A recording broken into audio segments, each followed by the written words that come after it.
Hey y'all, it's Morgan, one of your hosts for the Connections podcast. Today's episode, we are interviewing Chaz Franke. He is a therapist out of Illinois who specializes in clinical supervision. We talk so much about workforce crisis right now, and Chaz is going to show us what people who are already in the field can do to empower the next generation of workers in the helping profession.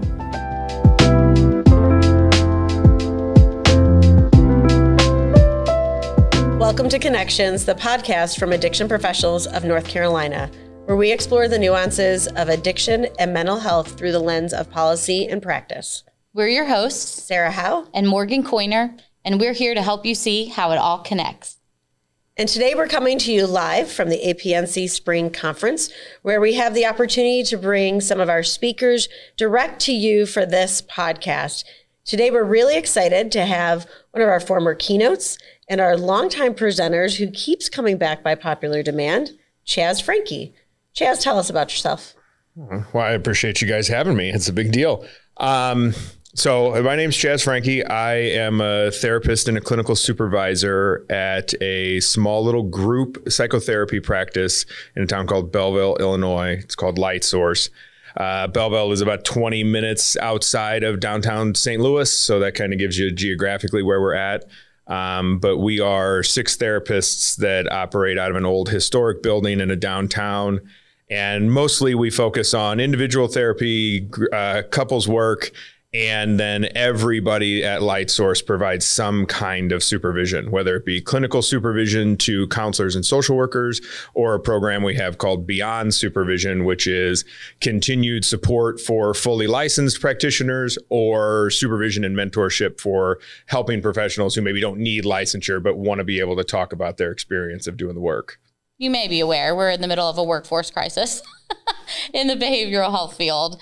And there's sort of 2 things I think that are happening right now. One is we've got what I would call sort of the old guard that's starting to retire out of the field. So people who have years and years and years and years of experience moving out, retiring, and then we don't have the influx into the field to replace them. And so what we're seeing is brand new therapists getting promoted really quickly, having to provide supervision, but also because the old guard is retiring, they're not receiving a lot of supervision at the same time.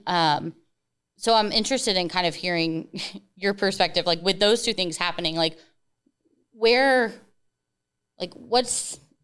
trying to form my question, like what's the importance of supervision sort of in this workforce crisis that we're in right now? Well, a primary factor of supervision is your supervision or your mentorship in the helping profession. So think addiction, think mental health, think policy, outreach, all of that is where you start learning how you make meaning as a professional. You start learning your voice because you have this safe kind of supervisory relationship that allows you to build that up. And historically, I mean, not even just a new issue, historically, there's been concerns where supervision is a bit of a box checking exercise. The supervisor themselves is pretty overwhelmed. And so the day-to-day, how does a new provider learn the ropes and learn the field? That has always been relegated to the back seat in exchange for protocol and productivity and things like that. So the importance of supervision and the application of supervision have always been like a pretty significant gap. Supervisors aren't empowered to focus on the meaning-making aspect of the work. And as a result, staff are just doing basic kind of productivity-related behaviors and not feeling guided. So then they're going to get burnt out, or they're going to get morally injured. They're going to think that this field doesn't care the way that they do, so they made a mistake. It feels like the great irony in what you said is we're doing a lot of focusing on productivity, but if it's not quality and the client is not getting what they need, they're not going to come back and that productivity is going to go down. So it feels like this is the critical cornerstone of making sure that the productivity that the supervisor wants to see continues, and then the definition of what do we mean by productive for that client. Oh, absolutely. if only people felt a little bit more creative or empowered to not use their, I usually call them like agency bad words, because there is something, every agency has a term that their leadership is consistently using in evaluations and in those kinds of annuals and monthly meetings that people are scared of. Productivity is an obvious one, but if you're thinking of it right now, if you're listening to this, what your boss comes to you and says, we need more of this, or you're supposed to be at 63.7% and you're always at 58.4%, and we need to get that number up. Well, that statement in and of itself means nothing. And you're going to have a staff member that thinks, well, the 4.3% that I need to improve is all anybody cares about right now. And so they're not empowered to have that discussion. They're not empowered to find meaning. And I think that same way about supervisors. I think that, a supervisor or mentor isn't necessarily empowered to be in that role either. In clinical supervision, we talk about parallel process. We talk about how the way that the supervisor interacts with the supervisee is going to be reflected directly in how the supervisee provides the service. So in a clinical sense, that might be if I'm the clinical supervisor and I say something to a supervisee about how this client seems manipulative and they're triangulating and they're avoiding their issues, and I'm really forceful and direct that way, no matter how gentle and kind-hearted that provider is, they're going to feel compelled to go to that client with a harder edge. And if that provider, if that clinician, that supervisee is a warm and gentle presence trying to have a harder edge, they're acting inauthentically. That inauthenticity is going to be felt by the client. Then that inauthenticity is going to chip away at the experience of the professional, who's going to think, I don't like my job anymore. And all of that is that one little tweak that could be that parallel process. If I meet that same supervisee and say, gosh, it sounds like that person is suffering, and they're suffering to the point of having to manipulate or triangulate, and they don't feel safe enough to ask for what they need, and that must be really complicated, then that person might be more empowered to be gentle and kind-hearted because it's being modeled for them. Yeah, I'm curious. So, like, every field has supervisors, right? We're talking specifically about addiction professionals or, mental health professionals, and supervision means something a little different in this field. Like, there is a more, I think, concrete wall around like what it is supposed to look like, right? Like, when I go into my job, nobody's telling me you have to have this many supervised hours to be able to do your job. I just come in and I do my work. What is it, maybe in a perfect world, supposed to look like in, social work, therapy, like any of the behavioral health related fields? I think there's definitely not a supposed to so much as you want to have the freedom and opportunity to prioritize a handful of things in supervision. And one of the ones that I think impacts workforce and impacts retention and even impacts client care is it's very hard and it's very abstract to figure out how to prioritize the development of the professional. So supervision optimally is creating a space where the person in supervision is trying to find their voice and develop and get better. They want to know who they are and they want to be able to show up in some very specific ways. And if you think of all the things that a supervisor has to do, fitting in this big chunk of abstract development as a priority feels very unnatural compared to how many people are you seeing in a week? How many people are you interacting with? If it's an outreach, how many people are you introducing the program to and getting information for? All of those things are so much safer and tangible. And then there's this idea of development of the professional that isn't as tangible, but has to be prioritized somewhere. Somewhere the supervisor has to be creating a space to ask, like, is this person getting an opportunity to show up authentically day to day? And if not, what's my role in reducing those barriers? This is, when I think about it, this is more than going to, we're sitting at a conference. more than going to a conference and getting your CEUs. That's important. That's that education. But what you're talking about is that the heart of professional development, right? That we don't often, I think a lot of fields probably don't do this, right? Have that very one-on-one opportunity. I mean, it's a real opportunity that not everybody has, but it's fallen a little bit behind, right? For productivity, for the fact that because of a workforce shortage, you're taking on a caseload more clients than you normally would because there's 3 other counselors that don't exist in your organization.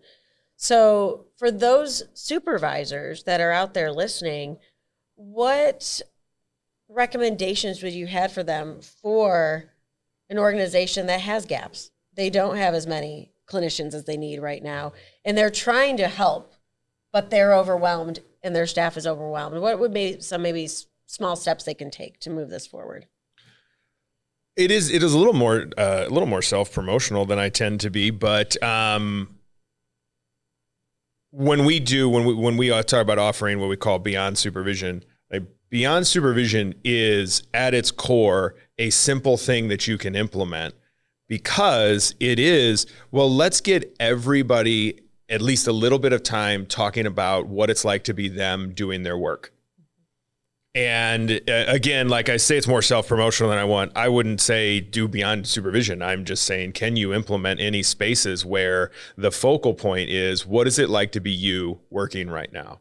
Not what's been going right, what's been going wrong. That's what's going to close the gap. What closes gaps is this opportunity to have a space where somebody can say, I've never felt this helpless at my work. I have never felt this ineffective. And those spaces, we had mentioned before we started recording, we had mentioned the newest staff members in a lot of the helping professions do the most difficult work. It's my most difficult cases I've ever worked on were probably as a case manager, my first couple of years working. And where that creates a gap is now as a clinical supervisor, I'm in a position where I won't do that work anymore. If that comes to me, I'll say, no, I don't do that. And that means I'm disconnected from what it means or what it feels like to do that. So you have to create these spaces where people are talking about, what is it like to be me doing this work right now? Well, sorry. No, you're fine. I mean, let's get real. What we're talking about here is really complex problems, and that therapist, that clinician, is sometimes that lifeline for a host of issues. In this field, we have grief. We get connected to clients, and sometimes they're not here anymore, or it doesn't work, right? Not every therapist relationship with a client works. So having to support that clinician in exactly what you said. I mean, I was just struck by you saying, what is it like to be you? Well, and what I was going to say is I think it's an interesting, I keep saying, like, it's 2024, we're 4 years past COVID, but there are many organizations that I think their biggest, the word that's coming to mind is failure, and I feel like that's harsh, but for lack of a better term, their biggest failure post-COVID was not providing that space to their employees in a time where, like, not only in a normal world, these are questions that need to be asked. When COVID was happening, employees needed a place to process, what is it like to be me in this job, in this new world? And I think a lot of places, because of the pressure that COVID put on so many facilities, they didn't have the opportunity or the forethought, or it just didn't happen. Sure. And I think we saw, like, in the burnout and the resignations and the sort of mass exodus to the field, the repercussions of that. I think we saw, or we are seeing also systemically, a lot of chickens coming home to roost that were things that agencies and nonprofits and big providers historically really banked on. We can't pay a lot because it's a nonprofit setting, and we'll have a pretty good cachet of new grad students entering the field at any given moment. And nobody had any real discussions about what if that well runs dry? What if other options show up? What if people trade a little bit of safety and freedom for this opportunity? You know, they don't want to jump into the traditional stream of how we get new professionals going. And like any big system, rather than, oh, I guess it changed, it tries to push back for its homeostasis. It tries to act like it can get back to where it was, and it can't. And another thing that I think is really difficult, especially for supervisors, is we have always heralded the ideas that there's a certain toughness and ability to deal with really difficult situations and conversations that make this field. And we mistake that for a certain hardness. And, so my wife, Holly, is also a therapist, and she works in addictions. And her and I have had really candid conversations when she first started working at the place she works at now, where she's like, what happens when one of these people dies? Right. This is addiction. Yep. What happens? I care about these people. What happens when they die? The field puffs its chest up with that's just the field, those kind of things can happen. Right. And it's like, well, no, I didn't come into this field to not be wrecked by other people's suffering. And I can't afford to be wrecked by other people's suffering unless I'm safe and I'm supported and I'm given the space that I need to be impacted. I'm only going to be hardened by things because I have to be. I'm never going to be hardened by things because I want to be. Yeah. And good supervision is something that provides that safety, that reminds you that a person in front of you who is destroyed years later by the loss of a grandparent or something is normal and human, and you can treat them that way.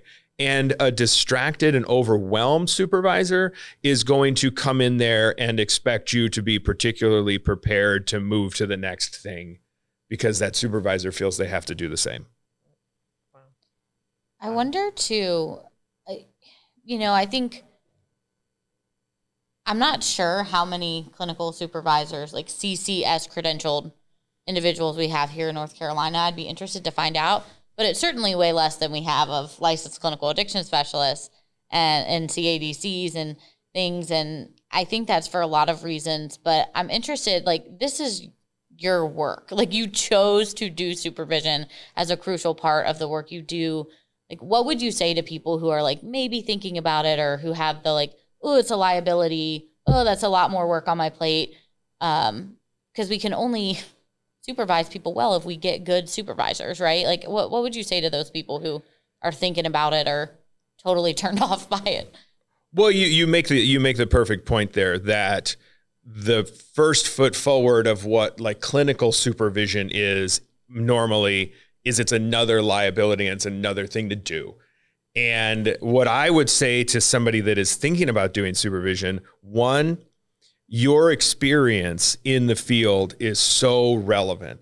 I don't supervise many therapists that I wouldn't say, the therapists I supervise and the social workers I supervise are probably better clinicians than me. They're wonderful. They're up to date. They have the most relevant information. They are more structured and more organized and more capable than me. The primary thing I can offer them is what I've seen, and that I have almost 20 years experience. And I want to utilize that experience so that they can feel safer. And so what I would say to anybody who's thinking about doing supervision is, if you feel like you shouldn't do supervision, you're probably underestimating how impactful you could be. You're probably missing an opportunity to be really impactful to the field in some ways that you don't normally think of. That if you supervise people, those people are going on to help others exponentially and to find their voice. They would be more likely then to supervise and engage in supervision long term. And so I would tell anybody who thinks about doing supervision that it's just a wonderful opportunity to also reconnect to why you're here too.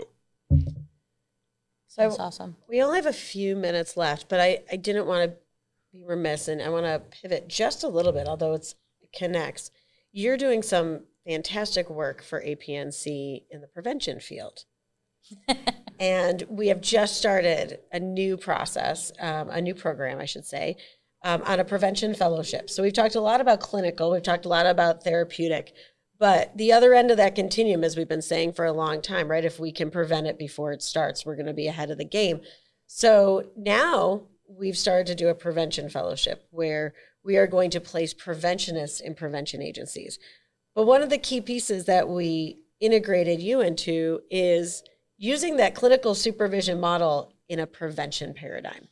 So tell us a little bit more about taking what we know on the treatment side and taking that supervision into prevention.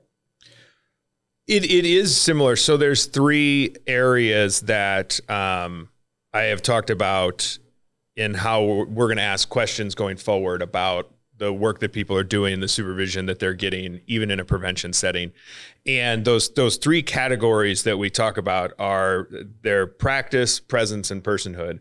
So the first piece is the practice, which is we're asking even prevention's staff, are you getting an opportunity to do work that reflects why you decided to come into the field? Right? That practice oriented, everybody that comes into the field has an origin story.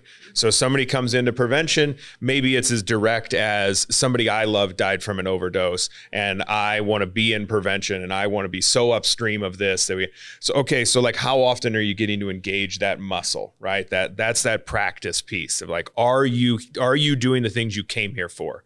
The second part is the presence piece, which is, are you able to talk about the way this work is impacting you, or you anticipate it impacting you, right? Because if you want to work in this field, upstream or downstream, you will be helpless and failing with frequency.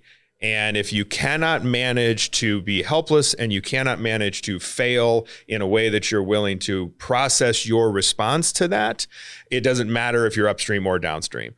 And so prevention is a very specific space for that, because you are going to have people coming in that want to educate, they want to be upstream, they want to share a lot of information, and you have to be ready to share a lot of information to a lot of ears that don't care. And you're going to have to share a lot of information to a lot of ears that don't care yet. And what we're used to is we care when we have to, when something happens, right? Of course, that's the nature of getting into prevention, to slow that down. So that presence is, are you showing up? And are you talking about the space that you're taking up? Are you talking about how it feels to do this work? And then the last part that we've been putting together and asking questions about is personhood, which is, are you caring for yourself in the very specific ways, right? Self-care has a bit of it's become a little toothless, tragically. But it is that self-care, which is, are you able to care for your intuitive space? Are you able to learn more about your yes and your no about the work you want to do, when you're feeling helpful, when you're feeling impactful, when the information that you're sharing is resonating versus when it's not? If you're working in prevention, you would be sharing so much information. You have to be wonderfully attuned to, this is landing or this isn't landing. And if you're not checking with that attunement, that personhood, that sense of self, you're going to keep trying to force information into spaces just because you think it's good information. And at least trust me as a therapist, my favorite thing about humans is that we will act against our self-interest. It is the best. You don't see a lot of other species with the skill for self-destruction that we have. And I really love that about us. And so even in prevention, that person, like, what's your intuition telling you? How are you resonating? How is the community responding to you? And if it's not, okay, pivot. What's next? Where are you more impactful? Where are you more helpful? You can't do that if you don't have a relationship with yourself. Yeah. Wow. I have one final question that I'm hoping is a quick one. You're a voracious reader. I'm curious if you have any recommendations of books that influenced your either perspective on supervision or how you supervise that you would recommend for others. The deepest cut would be Clinical Supervision by a guy named Robert Taibbi, Taibbi. Bob Taibbi's got 4 kind of stages of supervision that go from like teacher to like consultant that are really, really good. It's a little book. You could probably get it like a PDF for free, or like email Bob Taibbi and he'll be like, yeah, I've got a whole closet of them. I love that. Paging Bob. The other thing is when you start getting into stuff about supervision, I do recommend finding more books that have mentorship. There's a lot of leadership. I'll tell you all day, read Simon Sinek. Love Simon Sinek. He tells his friends to call him when they want to cry. Who wouldn't like Simon Sinek? That's leadership, right? That is going down with the ship kind of stuff, right? Like leaders eat last kind of stuff. Look for like mentorship that resonates. Read Tolkien. Read Dante's Inferno and look at what Virgil and Mentor does in Homer's writings and like these figures who are very, very willing to share enough information to be helpful, but not able to go on the whole journey with people. A leader can go on the whole journey. The supervisor supports the journey. That is the craziest, coolest answer I did not expect. I know. I was waiting for like a list of boring therapy books, in full disclosure, but I got that too. That's awesome. No, I love that. That's way better than I expected from that that's answer. Future podcasts. I love that. Which will be book reports by Chaz Oh, Franke. man. Sure. Count me in. Thank you so much. Thank you This guys. is great conversation, and we really appreciate your time and what you're doing with APNC. And with your own practice. Appreciate you guys. Supervisors hold such a crucial role for helping people make meaning out of this already super meaningful profession. And that experience of guiding someone as they find that meaning also becomes a really powerful experience for the supervisor too. I think that supervisors are really going to appreciate this episode. So send it to somebody you know who is in leadership.